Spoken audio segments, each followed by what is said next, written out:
What is going on, everybody? Welcome back to another special edition of the Burnout Brighter podcast. These are going to be PAX East online centric. We have got so lucky to be able to get media passes for PAX East, the online edition, and we're going to be having another run of awesome videos talking to different devs and talking about a whole bunch of different games that we got to see.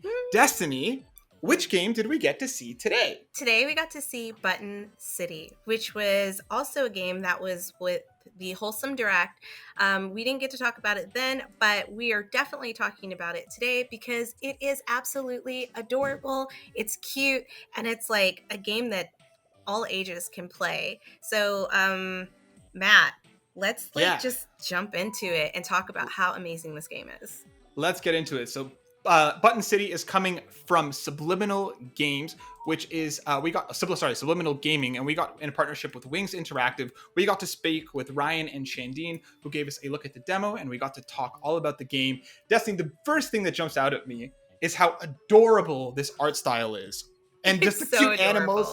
I love foxes, and there are foxes. What do you think of what the game looks like? Oh my god, like I love the idea that it looks like you're looking at like a little toy box, right? And then I thought what was really interesting is that the levels of the game are actual levels. Do you know what I mean? Like you're going up and down these like really adorable levels, like they're legit levels in a game.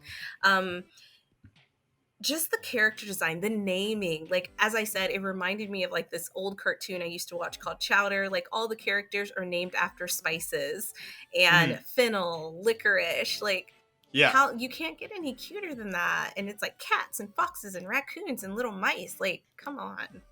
Yeah, I'm super amped about the game, and like it has an absolutely adorable art style. So for anybody who might not be aware of what the game is, basically what it is you are playing Fennel the Fox, and you are going to an arcade, and as the story kind of starts to unveil, you learn that the arcade is in danger of being shut down by this big fat cat, and I forgot the name, but the name is amazing. Peppermint. I don't know. That might actually be exactly Pepper Bottom. I think that's what it is. I'm not sure. Yes. So you and your friends set out to save the arcade, and the gameplay kind of comes in different phases. You'll have the time to run around the areas, and you'll be doing side quests for different characters to be able to help out the townspeople and to help out your friends, while also taking place in these like arcade-style battles against different teams as you're trying to save the arcade.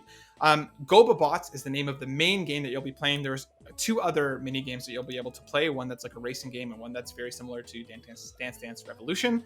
But GobaBots is the focus, where you have these little robot characters as you run around this 4v4 they're shaped field. Like food. I just had to throw that out there. They're like little like robots made out of food. So cute. They look adorable. Like the one that you play in the demo, you look almost like a pineapple, and you throw like bananas as like boomerangs, and your goal is to kind of run around and collect more fruit than the other team, while also kind of, making sure that they don't collect enough by using different attacks and different supers on them. And so it looks absolutely adorable. Destiny, what did you think of what we saw of GobaBots? So I like the whole like idea of the meta. You're playing a game that's focused on playing a game. Like, and I just think that's great. And I like kind of the ode to like the old arcades.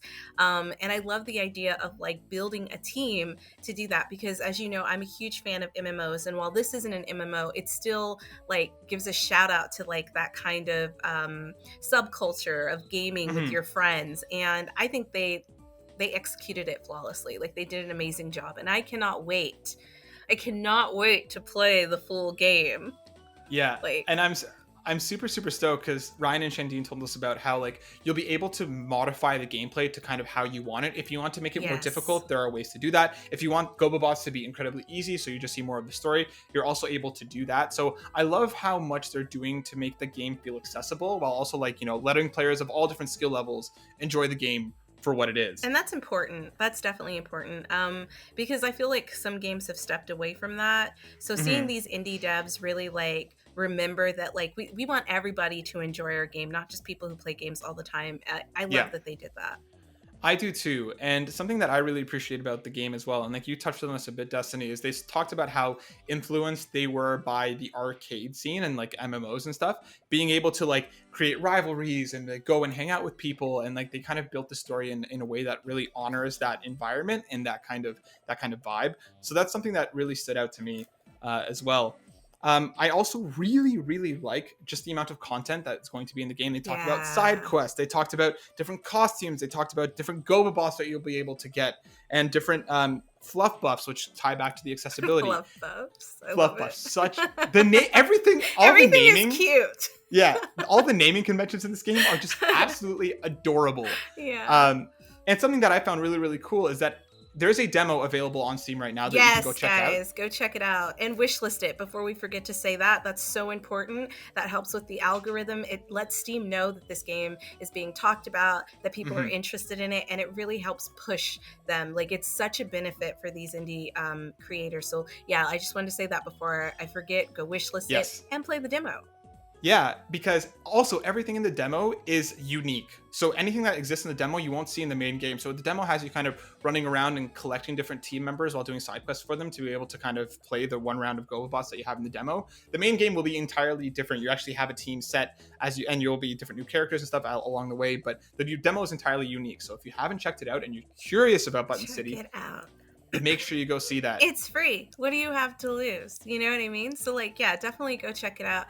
And another thing I wanted to like point out is that you'll really enjoy the fact that all these characters have very distinct personalities, especially if you're the type of person who likes to run around and talk to everybody in a village like me and just see what they're doing and what they're saying. Like, the dialogue is so diverse and like focused on each character's kind of quirks, and I love that, especially for like an indie dev team, like talking to Ryan about like how he basically is the narrative game designer and like created these specific personalities for these characters. Like, it's incredible. It's incredible to see this much love and passion put into a project, and like, I'm just so proud of them for getting this far, because it literally started out with like Shindine just drawing, right? Like, just doing what she loves to do, and then them turning it into this game. So yeah.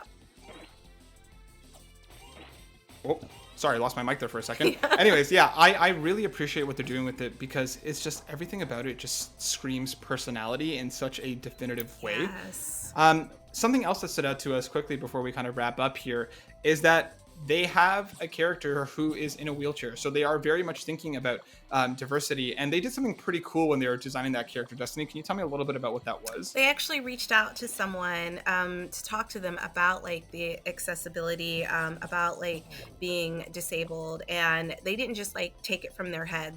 Do you know what I mean? Like, they did the research in order to properly represent that character, and I think that was amazing, because I think a lot of people just think they know, and then they just create something and like it's not represented correctly. So I thought that was really cool, and kudos to them for like taking that extra step. It really seems like not only do they care about their game, but they care about the players, and that's something that really stood out to me. I agree. Yeah, like, I love that they hired on like an accessibility consultant to make sure that they got it right, and just I'm really, really excited for this game, because it was one of the ones that have jumped out at us at the Wholesome Direct, and seeing how everything is kind of like in this like diorama areas that, like you said, kind of stack on top of each other's, the characters' personalities. I got into this massive conversation in the demo with a character called Cilantro that basically went on talking about like multi-dimensionality and how everything in the game is actually being controlled by something else. And like, what I loved about that entire conversation is optional. You can back out at so many points, but if you just keep talking to Cilantro, you learn more and more, and like the background fades out and it focuses on the face. Like, there's so much personality and so much going on in this game that I'm really, really excited to get our hands on with when the game actually comes out in just a little while. So we're super, super stoked to get on it. Destiny, final thoughts on Button City. So just to let you guys know, we will be playing the game, and we will be later towards the release, we will be giving you like a full breakdown of it and our thoughts of it, because I just feel like me and Matt and just our whole team really want to support these devs. I think what they're doing is incredible, and we plan to have them on the show so you guys can also just hear it from themselves. They are such nice people. It was an amazing time talking to them, and yeah, that's all I have to say. Go wishlist it. Go do it. Go play it. Like, exactly. Go check out the demo on Steam. I'll make sure to have a link in the comments below. Please go wishlist as well. As Destiny said, it makes a massive difference for the developers. I am so excited to get Ryan and Shandine on the show in the future where we can talk more to them. And again, keep it locked. We'll have more Button City coverage coming for you in the future, along with a whole bunch of PAX stuff. Destiny and I are seeing a lot of games over the next couple days. Guys. So there's going to be a lot of videos coming at you. So make sure you like, subscribe, and share. And if you're unaware, if this is your first Burnout video, our episode 100 is coming up in just a little while. We're going to have giveaways. We're going to have guests. We're doing a whole bunch of stuff. Sponsors. So Guys, it's going to be wild. So stay tuned. Get ready. Thank you so much for watching. We'll see you on the next one. Peace out.